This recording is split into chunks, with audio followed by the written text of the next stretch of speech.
Alors ça fait 7 ans que Microsoft France est engagé sur le volet handicap. Au départ, on avait pour ambition de signer un accord agréé, mais il fallait commencer par sensibiliser les collaborateurs, les managers et se préparer justement à accueillir davantage de collaborateurs en situation de handicap dans l'entreprise.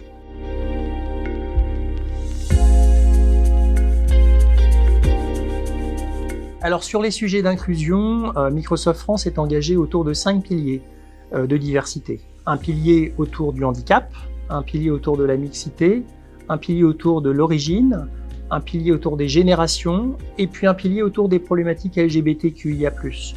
En complément, chaque collaborateur et collaboratrice de l'entreprise a un objectif individuel autour des sujets de diversité et inclusion, ce qui amène chacun à se poser des questions, de savoir comment il va pouvoir contribuer à créer une entreprise plus inclusive.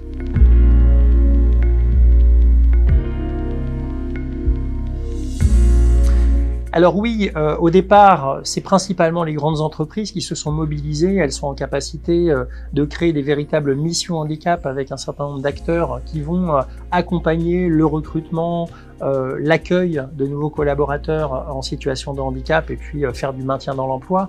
Mais au-delà des grandes entreprises, les grandes PME, les TPE peuvent aussi, bien entendu, accueillir des talents en situation de handicap. On a travaillé l'année dernière sur un site qui s'appelle Ma PME numérique, qui propose en fait des formations, des sensibilisations gratuites. On peut filtrer dans les différents MOOC qui sont proposés, on peut filtrer sur handicap et accessibilité, et vous aurez des formations gratuites orientées TPE et PME pour connaître les modalités d'accueil et les outils qui vont faciliter l'intégration des personnes en situation de handicap dans vos entreprises.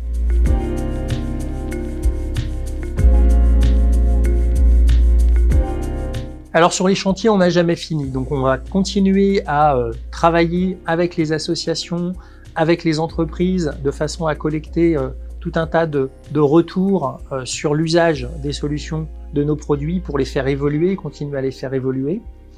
On vient de sortir au mois de décembre des dispositifs également adaptatifs que l'on peut connecter à un PC sous forme de joystick, de boutons, enfin, tout un tas de dispositifs que l'on peut étendre par de l'impression 3D, donc pour régler toutes les problématiques de mobilité des utilisateurs. On a aussi des sujets autour du jeu vidéo accessible. La manette Xbox, par exemple, adaptative, va permettre à des joueurs en mobilité réduite de jouer. Et on sait que le jeu vidéo, c'est un vecteur d'intégration, notamment pour les jeunes. Donc ça, c'est aussi un sujet important. On travaille notamment avec la communauté, l'agglomération de Lorient, autour de l'équipement de médiathèques. Donc il y a 6 médiathèques qui vont bénéficier en fait d'environnements de jeux inclusifs pour permettre justement d'attirer ce public dans ces environnements, ces médiathèques.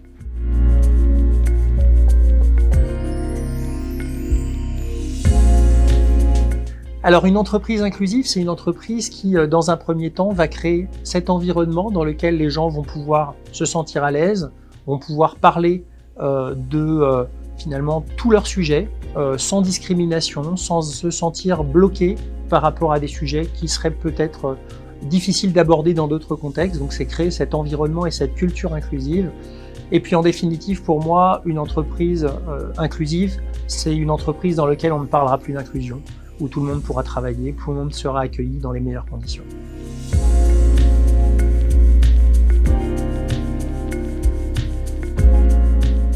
Alors d'un point de vue enjeu de l'accessibilité numérique, elles sont relativement importantes dans la mesure où les solutions d'accessibilité permettent à la fois du coup de recruter des talents divers, mais aussi on a des enjeux d'un point de vue scolaire. On a des enfants qui peuvent avoir des difficultés d'apprentissage et à travers les solutions numériques leur permettre d'atteindre un métier, le métier qu'ils vont vouloir faire. Et puis on a des enjeux individuel. Une personne en situation de handicap à domicile doit être en autonomie, doit pouvoir faire tout ce qu'il a à faire, c'est-à-dire commander sur un site internet, jouer à des jeux vidéo inclusifs, etc., etc. Donc les enjeux vont couvrir finalement tout le monde.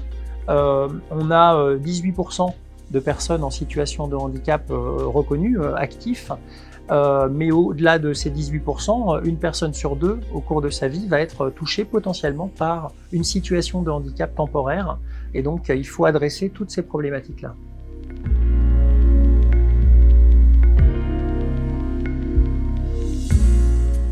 Alors d'un point de vue projet, on est engagé sur un nombre de projets relativement conséquent, à la fois des projets internes pour justement permettre de sensibiliser, de former des personnes de l'entreprise sur les problématiques de handicap, mais on est aussi amené à présenter à nos clients, à nos partenaires, comment le numérique peut permettre de contribuer à créer une société plus inclusive. De plus en plus de métiers utilisent le numérique au quotidien et donc le simple fait de disposer de fonctionnalités d'accessibilité numérique permet quelque part de créer cet environnement accueillant tous les talents, qu'ils soient ou non en situation de handicap.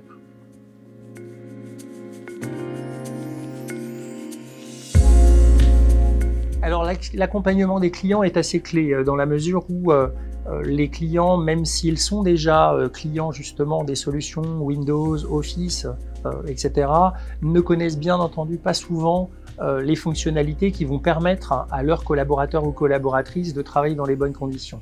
Donc on a commencé par mettre en place des webinaires, donc j'en fais à peu près 120-150 par an, donc c'est un rythme assez soutenu pour faire de la sensibilisation justement autour de ces solutions.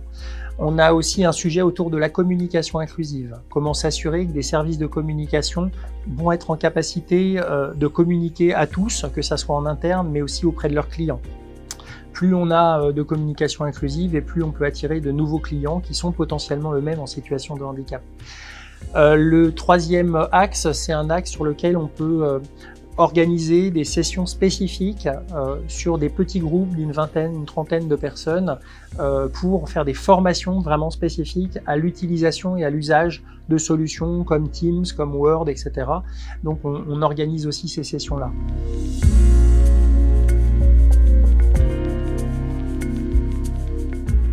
Alors sur le volet accessibilité numérique, ce qui est important, c'est petit 1 d'être sensibilisé au sujet, c'est-à-dire de se dire que dans la société, de nombreuses personnes peuvent être au chômage et donc il faut pouvoir créer l'environnement d'accueil qui permettra à ces talents de pouvoir s'intégrer dans la société. Un deuxième axe, c'est de découvrir les fonctionnalités d'accessibilité, notamment de la plateforme Microsoft 365. Alors pour ça, il existe un site aka.ms/accessibilité sans accent sur le E, qui vous permet d'obtenir à la fois des ressources sous forme de documents, sous forme de vidéos, mais également une formation en ligne gratuite qui dure 2h30 et qui vous permet de découvrir toutes ces solutions. Le dernier volet est un volet qui est orienté développement, c'est-à-dire il faut aussi que les équipes informatiques qui développent des solutions accessibles. On parle de l'accessibilité des sites internet, mais en fait, on peut parler de l'accessibilité de toutes les applications d'une entreprise, de façon à ne pas discriminer les collaborateurs ou collaboratrices au sein de ces entreprises.